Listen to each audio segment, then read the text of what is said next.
Segundo livro dos Reis, 18, do 1 ao 7. Diz assim: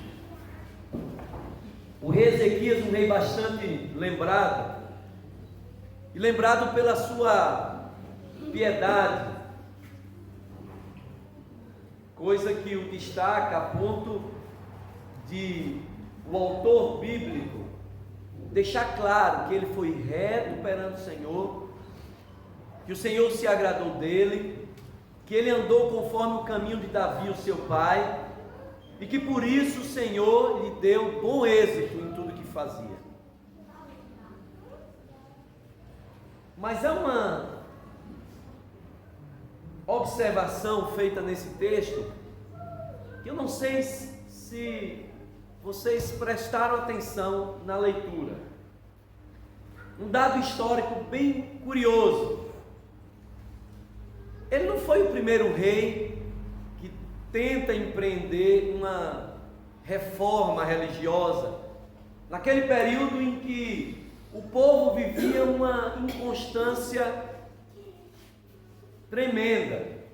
Aliás, se há algo que era a marca do povo de Israel no Antigo Testamento, é a sua inconstância. A única coisa em que eles eram constantes era na inconstância. A história de Israel é marcada por momentos de piedade e momentos de idolatria. Momentos de piedade e momentos de idolatria. Era a história do povo refletida nos seus reis. Mas não sei se você prestou atenção que enquanto ele empreendia essa reforma, o texto sagrado diz que ele destruiu os altos. E aqui os altos eram aqueles locais nos montes em que se adorava aos falsos deuses, aos ídolos. Eles escolhiam lugares considerados sagrados para adorar. Ele quebrou as colunas, e aqui as colunas não eram colunas de casa não, as colunas eram colunas que eram adoradas, como se fossem totens, também chamado aqui de postes ídolos.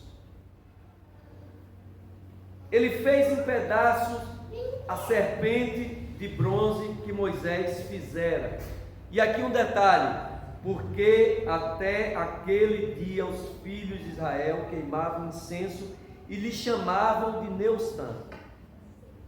Vocês lembram quando surgiu essa serpente? Séculos e séculos antes.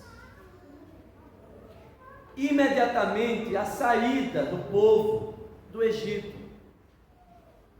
O povo sai do Egito, atravessa o Mar Vermelho, o Senhor começa a se revelar, inicia um processo de revelação da sua lei. O povo sente fome, Deus provê o maná, ele começa a comer aquele maná, e logo em seguida ele diz a Moisés o seguinte: você nos tirou do Egito para morrermos aqui? A nossa alma está farta deste pão vil, pão inútil. A provisão de Deus foi chamada por aquele povo de algo inútil. Nós estamos cansados do que Deus nos dá. O que Deus nos dá é inútil, não presta para nada. E a Bíblia diz que Deus se enfureceu tanto que enviou como disciplina para aquele acampamento, para aquele povo, serpentes que picavam o povo e o povo morria. E aí eles clamam a Deus. Moisés apresenta o povo diante de Deus, e Deus diz: olha, constrói, faça uma serpente de bronze, levanta ela no meio do acampamento. Todo aquele que olhar para aquela serpente de bronze será sarado. E assim aconteceu. Só que fica claro naquele momento que a serpente de bronze era apenas um sinal visível de uma graça invisível, tanto quanto o maná. O maná também não deveria ser adorado, e ninguém adorou o maná. O maná era uma graça visível, um sinal visível de uma graça invisível. A graça era a provisão divina, que era visível naquele alimento diário. Aliás, esse é um dos conceitos de sacramento, um sinal externo de uma graça interna. A graça é a salvação, o sinal é a água do batismo, o sinal é o pão e o vinho. E aquela serpente também era um sinal externo da graça interna, a graça do perdão. Aquele que olhasse para aquele sinal externo, reconhecendo o seu pecado de rebelião, reconhecendo que o Senhor é a provisão para os pecados dos homens, aquele seria curado. Mas o que curava não era a serpente, o que curava não era o objeto, o que curava era o Deus, que estava apenas usando o símbolo para falar da sua graça. E eles foram curados, e a vida segue, e nós conhecemos a história. E pasmem, séculos depois, aquele povo peregrinou 40 anos no deserto, Josué toma posse da terra, desocupa a terra que era ocupada pelos cananitas, a terra é distribuída entre os filhos de Jacó, eles constituem família, eles pedem um rei para si, e aí começa o período dos reis, com Saul, Davi, o reino se divide, e vem aquela sucessão de reinos do norte, reis no reino do norte, reis no reino do sul, até que chegamos a Ezequias, e qual é a nossa surpresa? A serpente continuava lá. Eles não deram fim àquele objeto, e a Bíblia diz que desde aquele dia, lá no deserto, aquele povo continuava adorando a serpente. Israel nunca deixou de ser um povo idólatra. O povo judeu sempre foi idólatra. É isso que o texto está dizendo.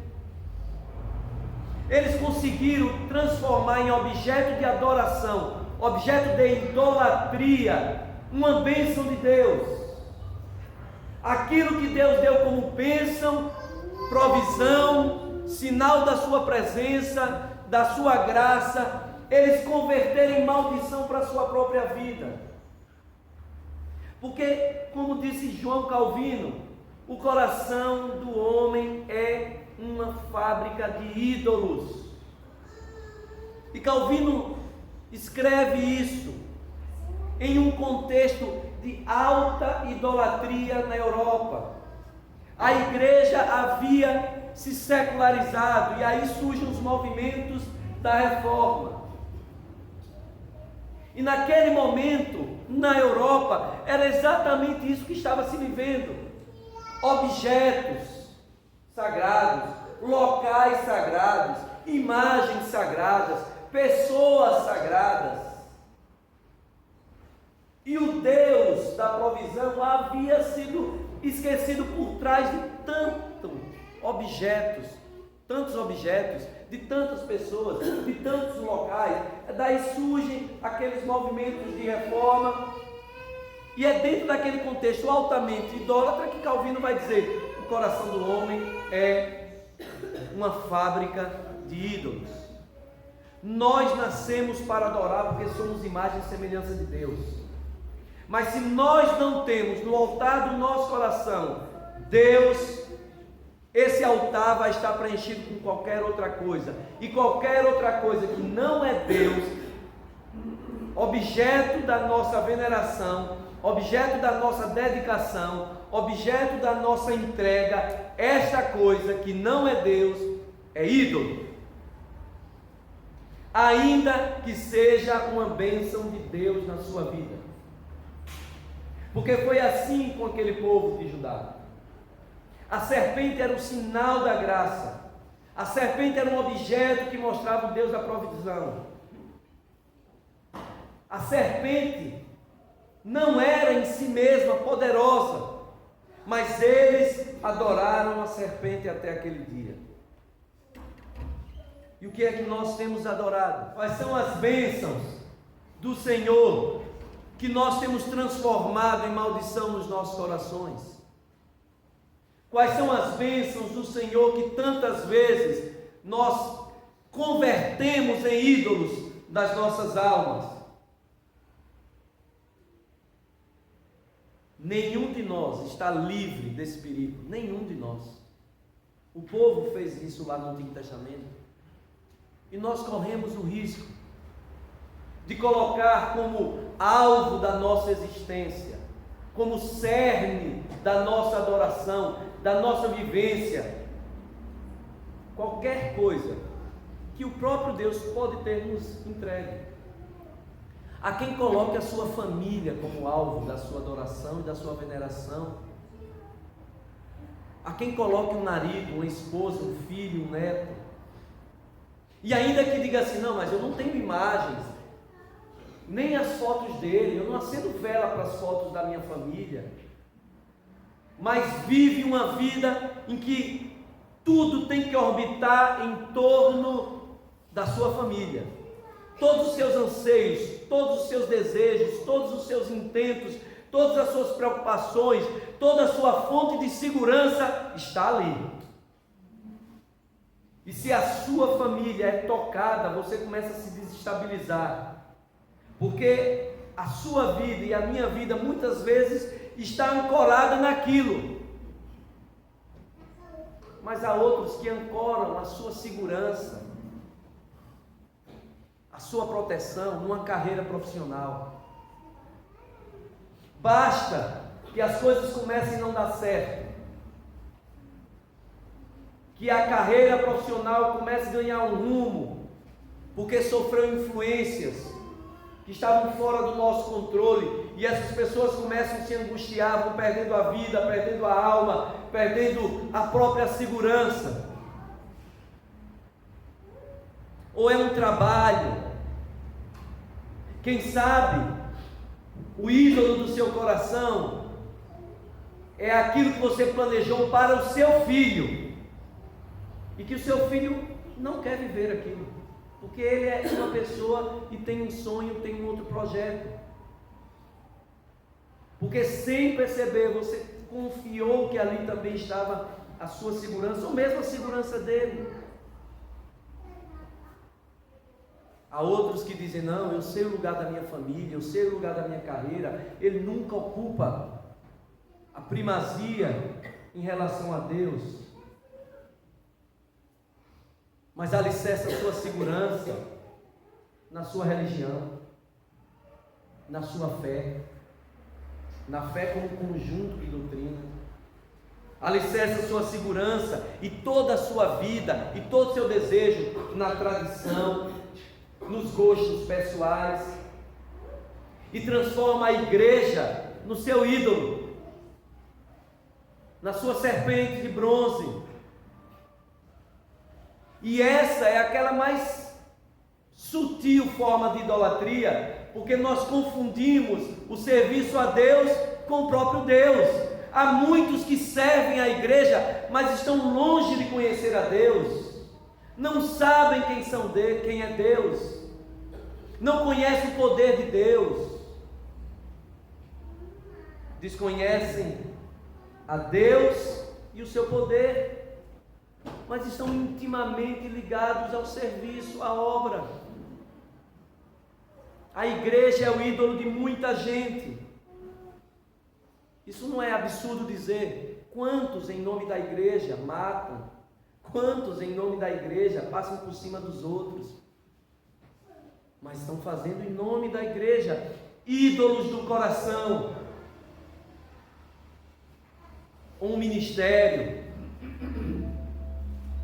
feira de vaidades, se torna o serviço de tantos e tantos, uma feira de vaidades. O coração do homem é uma fábrica de ídolos. Assim foi com aquele povo que transformou a bênção de Deus em objeto de adoração. Porque tudo isso que eu acabei de falar, família, carreira, trabalho, projetos e sonhos para o seu filho, igreja, ministério, tudo isso é bênção e nós precisamos viver tudo isso. Só que isso não pode ocupar o lugar daquele que é o único digno de receber a adoração e devoção das nossas vidas, que é o Senhor. Ezequias andou por um caminho que protegeu, blindou o seu coração, para que ele não caísse no mesmo erro do seu povo. Ele protegeu o seu coração da idolatria, e ele fez isso, primeiro porque ele sempre buscou a aprovação do Senhor. E se nós queremos cuidar o nosso coração, para que não se transforme o nosso coração numa fábrica de ídolos, nós precisamos buscar a aprovação do Senhor. É isso que diz o verso 3 e o verso 6, diz que ele fez o que era reto perante o Senhor, e porque ele se apegou ao Senhor, o Senhor não deixou que ele seguisse esses caminhos tortuosos. Cultive, meu irmão, uma vida de santidade. Santidade é isso, é ter a sua vida aprovada pelo Senhor todos os dias, é andar pelo caminho não que agrada o seu coração, não que agrada os seus desejos, não que aprova o seu coração, mas é no caminho que agrada a Deus, que agrada o desejo de Deus e que é aprovado pelo Senhor. Ezequias tinha uma postura também sempre crítica em relação à sua experiência de fé e à experiência de fé do seu povo. O verso 4 vai contando o que ele fez. Ele removeu altos, ele quebrou as colunas, deitou fora os postes ídolos e fez em pedaços a serpente de bronze. O seu coração era um coração sempre crítico, criterioso em relação à sua experiência de fé e a experiência de fé que ele via ao seu entorno. Qual era a experiência de fé? Qual era a fé vivida na coletividade? Era a superstição. Aquele povo acreditava que aqueles altos, em algumas versões diz ele destruiu os bosques, porque eles iam para as florestas e adoravam árvores e adoravam no meio das florestas, acreditando que ali havia algum tipo de poder. Ele destruiu os postes ídolos, ele destruiu a serpente. O povo adorava essas coisas acreditando que ali havia poder, superstição pura. E muito daquilo que a gente acha que é fé genuína nada mais é do que superstição. Nós temos uma tendência triste em acreditar em coisas, em objetos. Alguns acreditam em sal grosso, alguns acreditam em rosa ungida, alguns acreditam que se passar por debaixo de um manto vão ser curados, mas outros acreditam também que se seguir uma liturgia extremamente milimetricamente elaborada, também alcançarão um certo favor de Deus. É tão supersticioso quanto o outro. Estas coisas em si mesmas não têm poder. Objetos, liturgias, tradições, elas têm poder à medida em que apontam para aquilo que é superior. Nós não temos problemas com objetos. Nós temos objetos. Nós temos a água do batismo. Nós temos o pão, nós temos o vinho. São elementos, são objetos, são coisas palpáveis. Mas em si mesmos, eles não têm poder. Eles apontam para algo que tem poder. Quando nós acreditamos que as coisas, por estar desse jeito, daquele jeito, não mexer aqui, não mexer ali, as coisas, e isso em si tem poder, nós nos tornamos supersticiosos. Ezequias tinha sempre uma visão crítica da experiência de fé. A sua visão de fé era continuamente julgada por uma consciência escrava a Yahvé, ao Senhor. Isso me lembra os crentes de Bereia, que ouviam Paulo pregar e julgavam que Paulo pregava à luz da consciência revelada na palavra de Deus. Vamos ver se o que você está falando é fato. Quer proteger o seu coração da idolatria? Tem uma experiência de fé pessoal, crítica, à luz da palavra de Deus. Não é criticar a experiência de fé do outro, é criticar a sua própria experiência de fé todos os dias. Isso está de acordo com a palavra de Deus? Isto é como o Senhor ensinou? Ou está de acordo com o meu gosto? Está de acordo com as minhas impressões? Ezequias confiou sempre os seus desejos ao Senhor. É isso que o verso 7 diz. Que o Senhor foi com ele.